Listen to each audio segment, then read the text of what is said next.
Hey, good morning and welcome from a cold and rainy Kansas City. It seems like I've been saying that a lot lately. And welcome to SportsBeat Live, where we talk Royals baseball with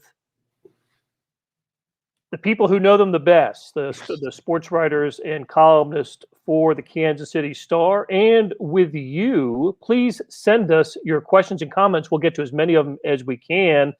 Let's welcome in from the comfort of Surprise, Arizona, Lynn Worthy, and from the comfort of his home office, Vahe Gregorian. Good morning, guys. Good morning, Blair. Morning, Lynn. Good morning, Vahe. And it is not rainy and cold here. I just want to point that out. It seems to never not be rainy and cold here these days. Man, you missed the brisk morning chill in your face when you walk the dog, so we got that going for us. That's right. Oh man. Hey guys, let's start with some news that broke earlier this week. Not unexpectedly, Salvador Perez signed a contract extension. The 4-year extension's worth was a guaranteed $82 million. I want to talk to both of you about that, but first, let's hear from Royals general manager Dayton Moore and the man of the hour, Salvador Perez. It's not often that you get a chance to have press conferences like this, where you get a chance to reward and celebrate a player like Salvador Perez, who he is as a person, what he means to this game of baseball, what he means to the organization, our fans. It's a special day to be able to celebrate that. And can't thank you enough. Thankful to your mother, your grandmother, everybody who's raised you in this game, this organization, all the people that have spoke so highly of you. And we all know why. We all know why everybody's believed in you all these years, because you've earned it. And people love being around you. They pull for you. And it's special that we get a chance to keep you here. I want to thank John Sherman. I want to thank the ownership group. I want to thank Jen Wong, Scott Sharp, our entire front office for working hard. I want to thank Caesar for his involvement as well. I want to thank all of our coaches and everybody involved. So, first, I want to thank the Kansas City organization for signing me, for sending Orlando Steven to Venezuela when I was 16 years old and see me, and sign me as a catcher. Yeah, I don't think I was going to play, behind the home plate. I was third base in shortstop. So I think Orlando Steven told me some good things, He want to see me from behind the home plate, and I did it. So thank you, Dave. Thank you. I want to thank God for giving my mom the mom that I have, for my grandmom. It's hard to believe where I'm coming from, when I grow up to now to see me, the situation that I am right now.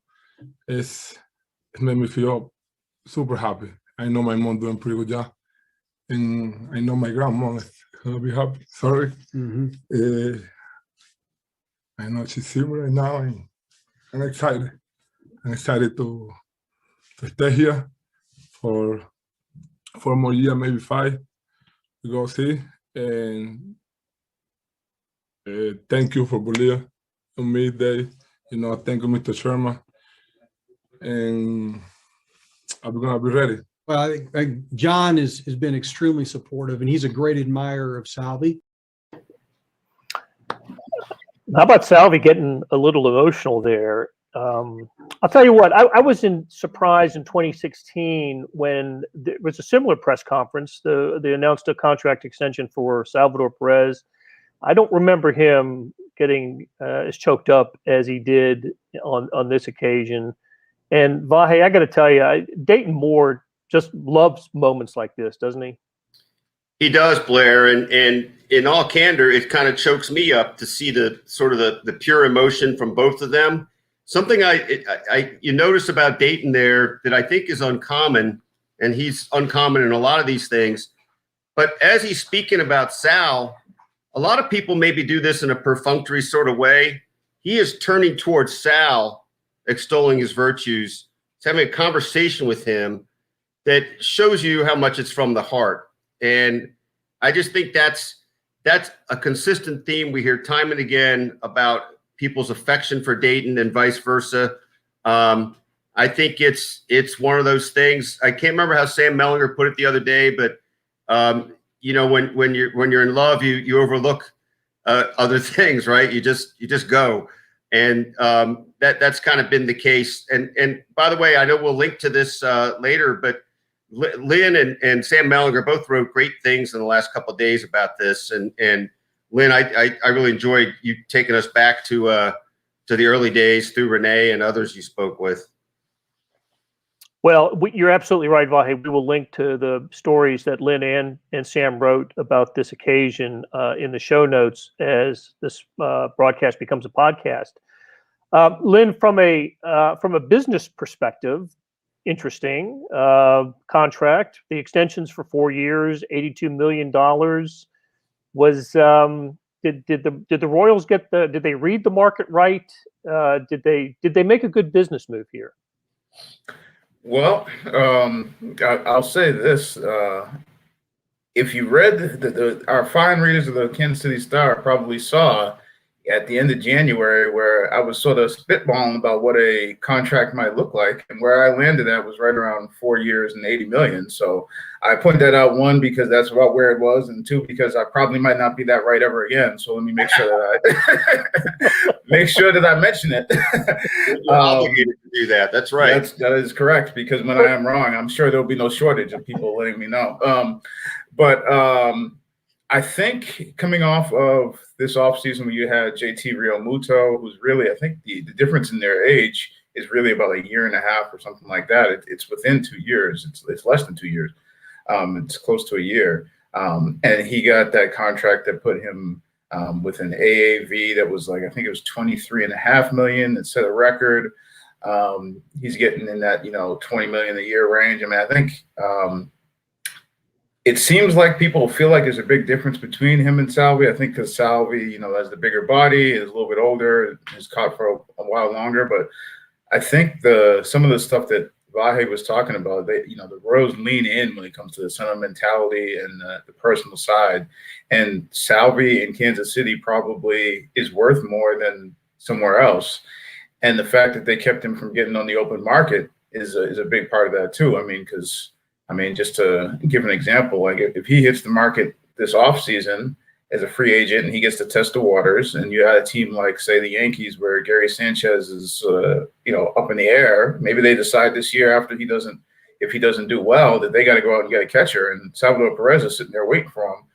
Do the Royals want to get in that bidding war with the Yankees? That's and to potentially lose a guy who's a franchise cornerstone, the guy who, I started sort of asking these questions at the end of last season, but a guy who might be the next Alex Gordon in terms of career Royal, who was here through the championship years, who they don't let go anywhere else, to see that walk away, I just don't think Dayton's going to let that happen at all. Lynn, I think that's a great distinction you make, by the way. For the Royals, he's a franchise cornerstone. For the Yankees, or some such, he'd be a piece. And, a good piece. But I think there's a difference in the context of how he fits here, especially as a guy who literally has spent, I think this is almost exactly right, half his life in the Royals organization. Yeah. He signed when he was 16, and he'll turn 31 in May. So, yeah, it's getting close to that. And he's going to be, the AAV average annual value is going to be about 20.5, I think, million over the 4 years, not including the option year. And that puts him in that ballpark with guys like Yachty and, the top catchers in the game.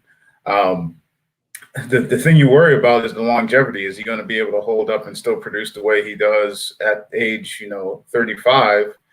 when he is, like we mentioned, the bigger guy, tries to catch a lot. He's had some different injury issues and knee issues and stuff like that in the past. So that's the part that you worry about.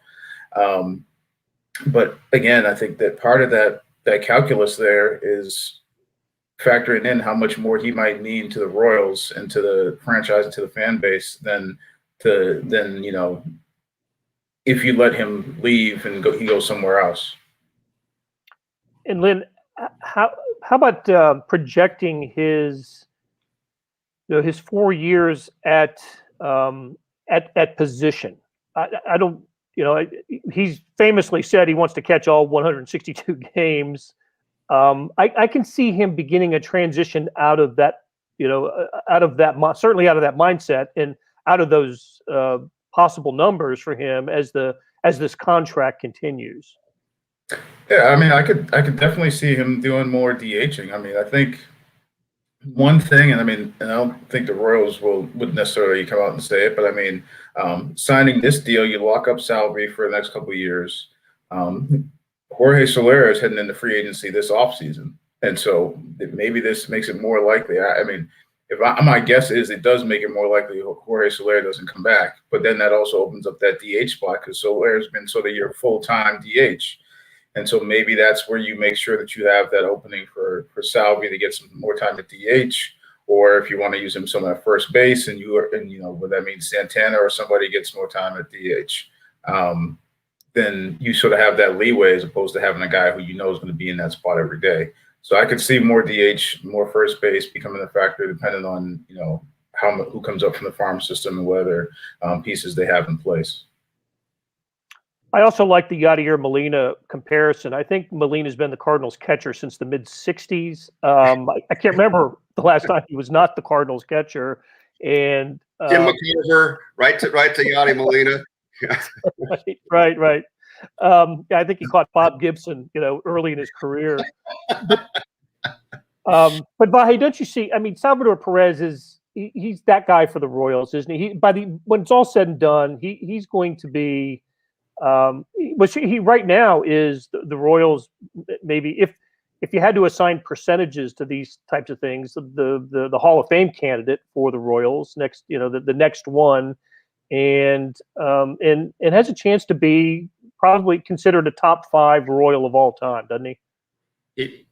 I think that's right, Blair, and I think part of it is for everything else that goes with it. He's the through line to this Royals era, right? I mean, comes in, it's signed shortly after Dayton takes over. There's a parallel in the entire enterprise, right?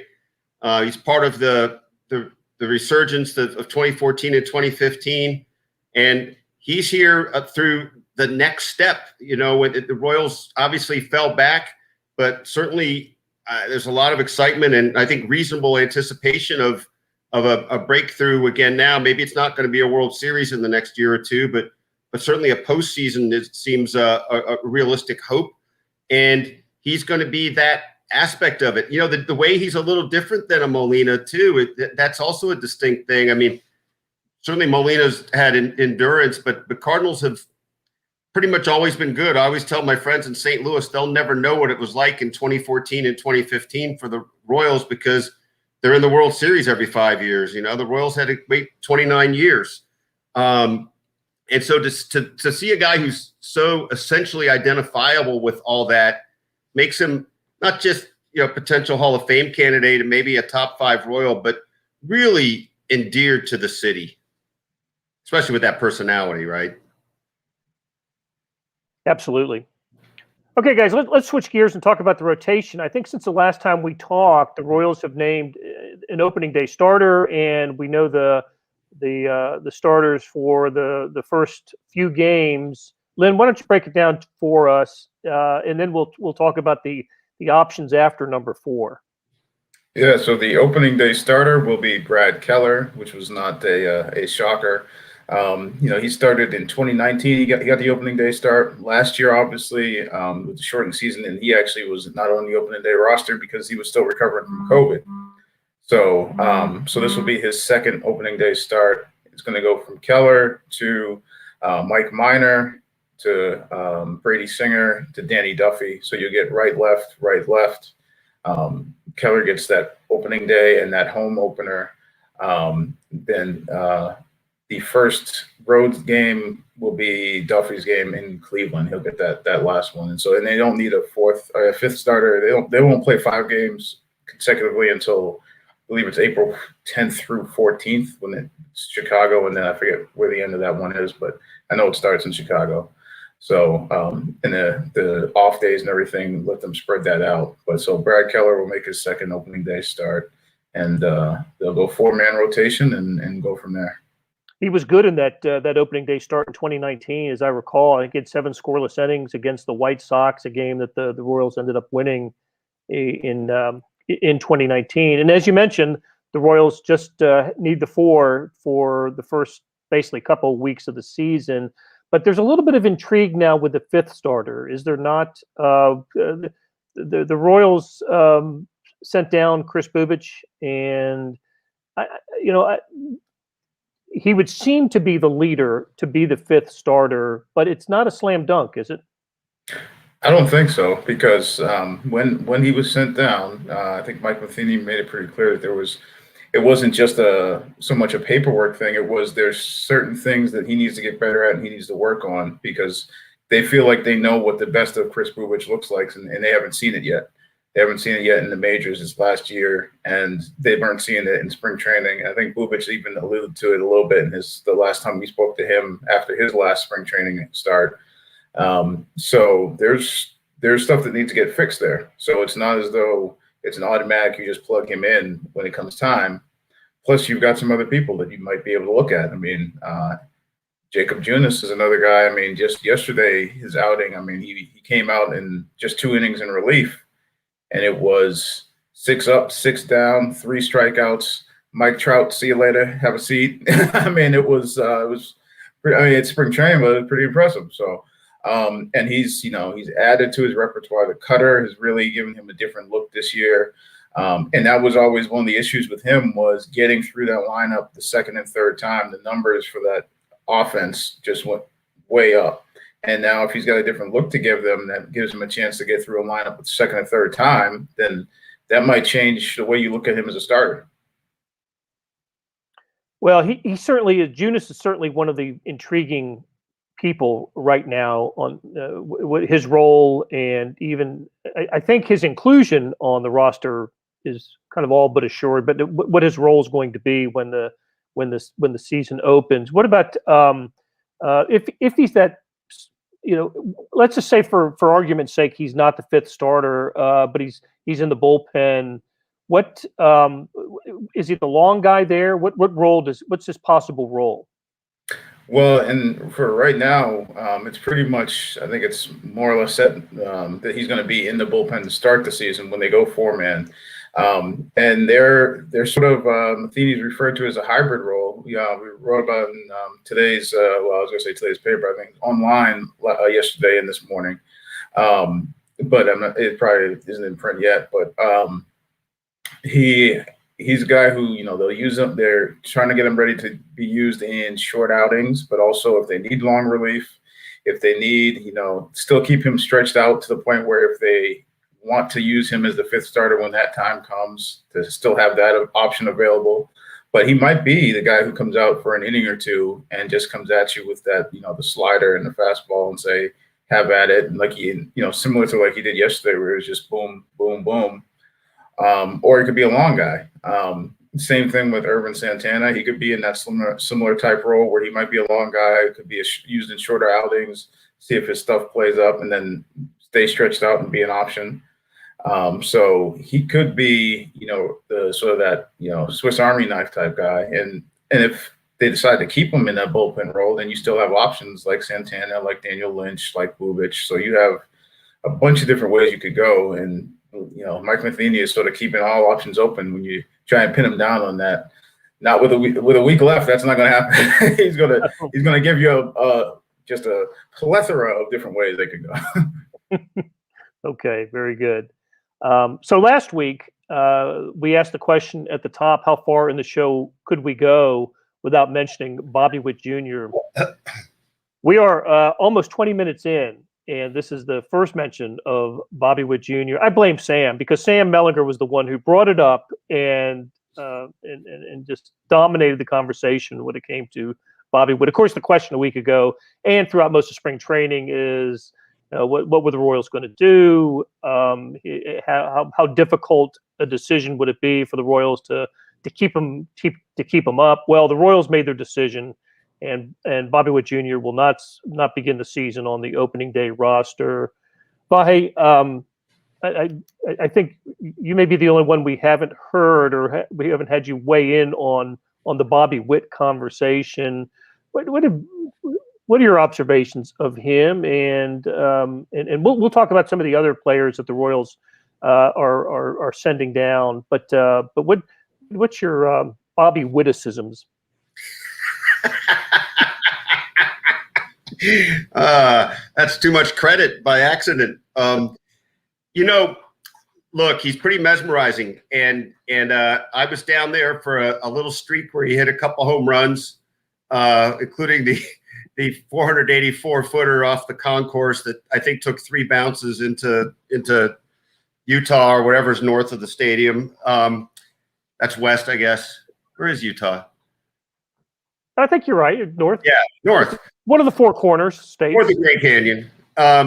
And that's really been, I got a little glimpse, I think, last year, but that's really been the first time I've seen him in person a little bit. And we did talk about this a little once, I think, just because I remember going down this trail a little bit about what you learn by the way other players talk about him, and especially when it's unbidden. I mean, Lynn, I think, replayed part of an interview from Danny Duffy last summer in one of the stories he wrote, where Danny just paused and started bringing up Bobby Witt when he was talking about one of his simulated outings at summer camp. And he just, called him the greatest hitter of all time. And he was sort of joking, but he didn't really know.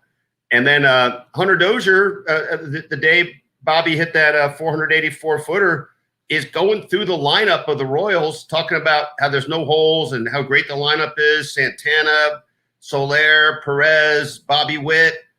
It's like, huh. So, and in talking to Royals executives, I mean, certainly you could get the sense that there was a real question about what to do.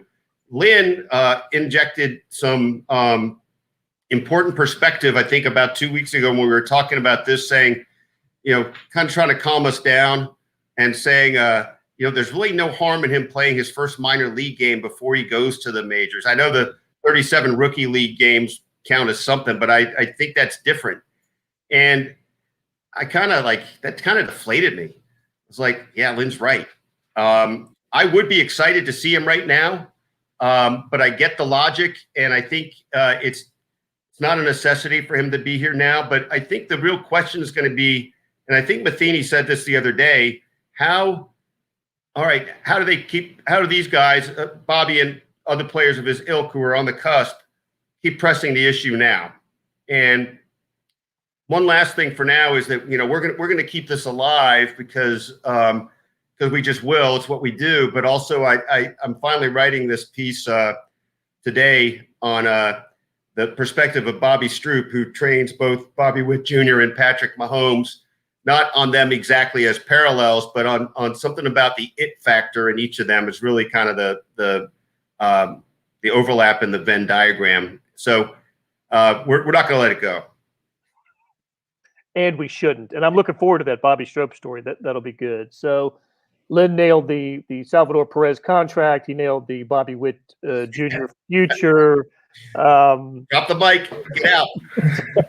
Well, I do want to say that's maybe the nicest way I've ever been told that I was the Debbie Downer and threw cold water on things. He sugarcoated it so well when he said, yes, he added perspective, and then slid in there that how he was deflated by the time I was done with it. Well, so at least for now, no Roy Hobbs story, right? With at Kauffman Stadium, I'm not going to see the whammer or the hammer, whatever he called his bat. Wonder Boy. Wonder Boy. Okay, right. Okay, so Bobby Witt, not the only guy that was sent down. We expected, right? Daniel Lynch, Jackson Kowar, Kyle Isbell. What a nice spring for Kyle Isbell, Lynn. All guys that are when you see stories written about teams that where rookies or very young players, had good springs. The Royals are always mentioned, and they are because of some of these guys I just mentioned. Yeah, and one thing that has jumped out to me is every time, obviously Bobby Witt gets talked about more than any of those guys, but Kyle Isbell is probably the guy that Mike Matheny makes sure to bring up in the same breath as Bobby Witt every time, we sort of start asking the questions about what Bobby might be able to do and how far he's come and the types of, strides he's made. Like Mike Matheny is quick to say, Kyle Isbell has really had a great spring and really looks good. Looks like a guy who could contribute. And I mean, I think if we go back to when the Royals made the trade for Andrew Benintendi, and I think the question came up to Dayton Moore about, does this mean that, you're probably a little bit ways away with guys like, Kyle Isbell? Moore was pretty, adamant about it. He's like, well, now there's a path to see them both in the same outfield in the future, I mean, so it was, he's a guy that they think highly of. He's performed well. I don't think that they really view him. Like Bobby obviously is rated so highly and so young and has made such quick strides, but I think they view him as being in that same category in terms of being able to contribute sooner than later and be able to be an everyday guy. They see that potential in him. Looking forward to seeing Kyle Isbell. Okay, let's. I got emailed a couple of questions. Let me get to them. Lynn, how about your estimation on definitive roles at the back end of the bullpen, the 7, 8, and 9? Will we see that? And if so, what do we see? I don't think you will see that. I think, even last year, at the start of last year, you didn't see that. Eventually, they got to a point where Trevor Rosenthal was the ninth inning guy, but they didn't start off that way. Mike Matheny said last year that wasn't really what they were looking to do in spring training. And they had an established closer, at the time, Ian Kennedy, who didn't have a good year last year, but he was coming off of 30 save season. And he had Rosenthal, and he had, Greg Holland coming back, and he said it's not going to be set roles. He was going to do it by matchups and by, looking at that particular lineup, looking at what the high leverage situation was in that particular game. That's how he was going to do it. He said that going to spring training last year. He did that as the season played out, and he's saying it again this year. And I think you're going to see that, and then eventually it may settle into that. But even still, if he feels like he needs to use a guy, who's one of his main guys in the 6th inning, because that's where the game might potentially pivot, then he's going to do that. That's the way I see it. I don't think it's going to be, especially not from the start of the season, a 7th, 8th, and 9th inning guy. That's even with 2/3 of the HDH trio on the roster right now, with Greg Holland and Wade Davis. Okay, do you see a scenario where it's an either or with Ryan McBroom and Ryan O'Hearn? I'm not sure. I'm still trying to figure that one out. That's one of those things this last week, because I feel like depending on what that bench is going to look like, because you've got potentially guys who can play multiple positions, so that gives you flexibility.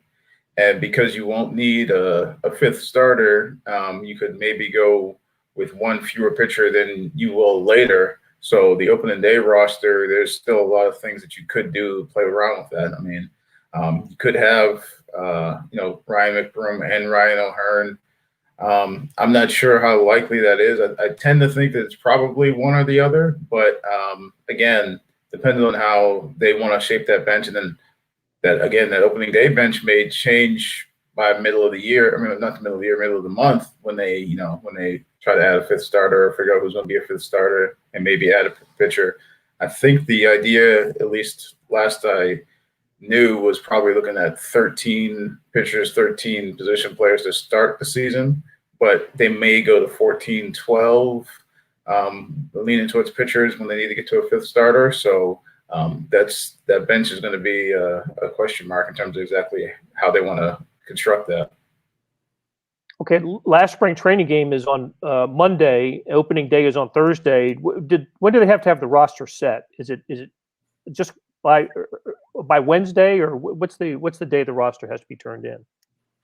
I don't think. Well, I mean, then you could still. I mean, I want to say up until that day, we may not know what the exact roster looks like, because I want to say last year was obviously a different year, but I want to say in 2019, I think they knew what the roster was about. I think up until that day, they hadn't announced that roster. Opening day, I think it was that they announced the roster. I want to say it was, on that getting to the ballpark and having the sort of definitive roster that day. So, and then if something, if something happens, you add a guy. I know not everybody will necessarily break camp right away, because I think they're already talking about Danny Duffy will stay behind and throw an extra outing here in Arizona because he's the fourth of the four starters to pitch. So I think it's going to go right down to the wire as far as, and there's no exhibition game, like it was originally scheduled with Northwest Arkansas, or a couple years ago they did with Omaha. Like, you won't have that game. So they'll be able to sort of keep it close to the vest as long as they want to. Gotcha. Okay. Hey, so all three of us have covered events in the last few months with limited attendance. It's been odd, very odd to say the least.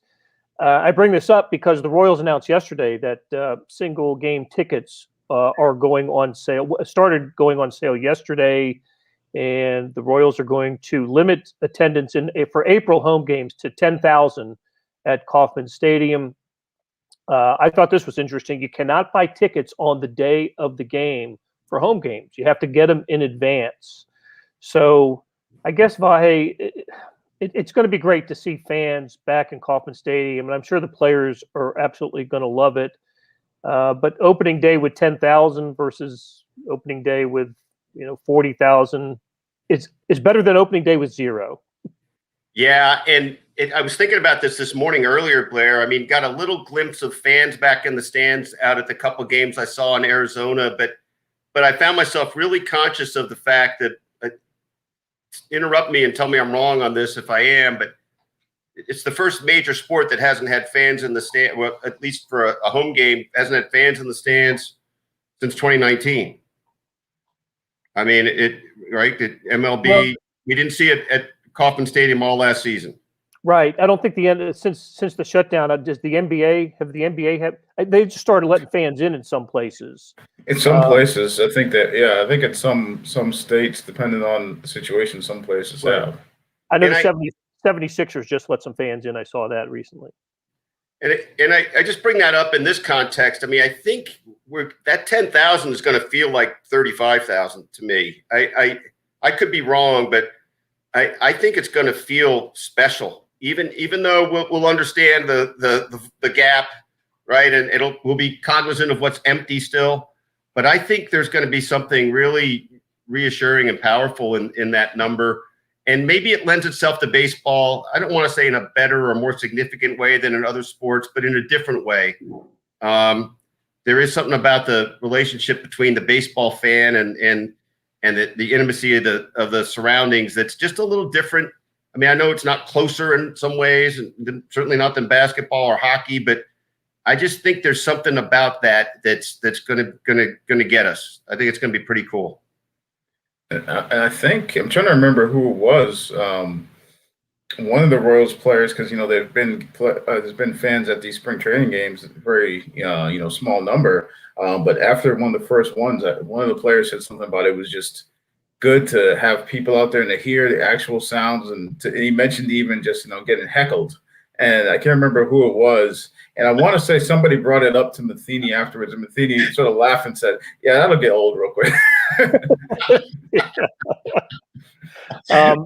So it's going to be pod seating at Kauffman Stadium, and of course mask wearing when you're not actively eating or drinking. Which at a baseball game, I don't know when you're not actively eating or drinking. So loophole, yeah, exactly. Exactly. Okay, let's call it a show, guys. Really appreciate Lynn Worthy and Vahe Gregorian for stopping by and talking Royals, and to our producer Beth Welsh.